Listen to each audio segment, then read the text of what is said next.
Well, Toyin Umesiri is an economic analyst and the CEO of Nazaru, a consultancy firm specializing in connecting Africa to global markets. She joins us via Skype from Chicago.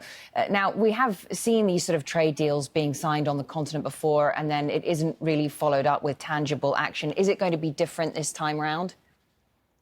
Yes, thank you so much for having me. I actually believe this time around things will be different. One of the reasons is because of the political will. Also, when you think about the private sector engagement, there's been a lot of transparency when it comes to the AfCFTA enactment. And I think this is the time that Africa is actually going to make a huge deal out of the AfCFTA. Who's going to benefit most from this deal? Well, from a strategic standpoint, I would say whichever nation has a solid export development strategy and a market entry strategy. That's the execution part of this AfCFTA. So the political side, the policy side is in the works, it's done, it's here. I think what has to happen is converting the political aspect and actualizing it through execution. So private sector engagement, women, youth, grassroots activities, this is the time. That's what's going to make a difference. So I would just say whatever country gets that right in terms of export development and market entry strategy, those are the countries that will reap the most benefit from AfCFTA.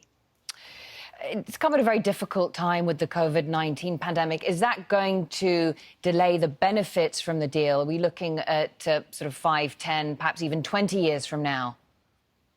I would say for industries around the world, COVID-19 has played two roles. One, as a disruptor, and second, as a catalyst.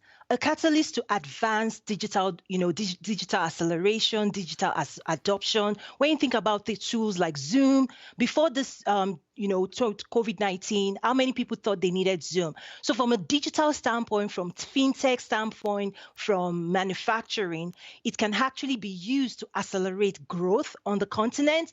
And I also know that certain industries have been disrupted. So I think it just depends on the vision of the leadership in terms of, do they want to take the advantage this moment presents when it comes to leapfrogging, right? So when you think about financial inclusion for women, when you think about the informal sector, how do you formalize the informal sector? So I would just say it depends. It depends on the leadership, the will, and the strategy behind it. I mean, we were just hearing in Ahmed Idris's report there from Niger that it's going to be very difficult for a lot of businesses in these countries because of the sort of trade deals that already exist with countries in Europe. So it's going to actually be very, even if you try and get that trade between African countries going, perhaps there's just not going to be the demand for those sort of local goods because they will prefer to have products from abroad.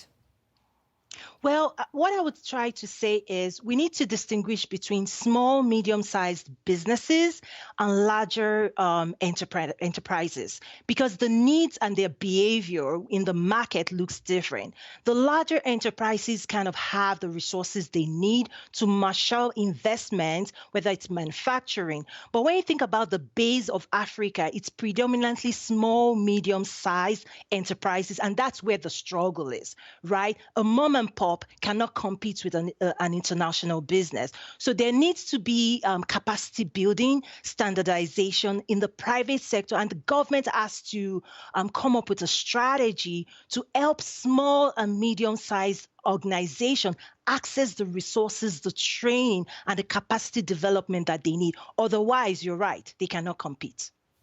Thank you for explaining this story to us. Really appreciate it. Toyin Umesiri joining us there from Chicago. Thank you.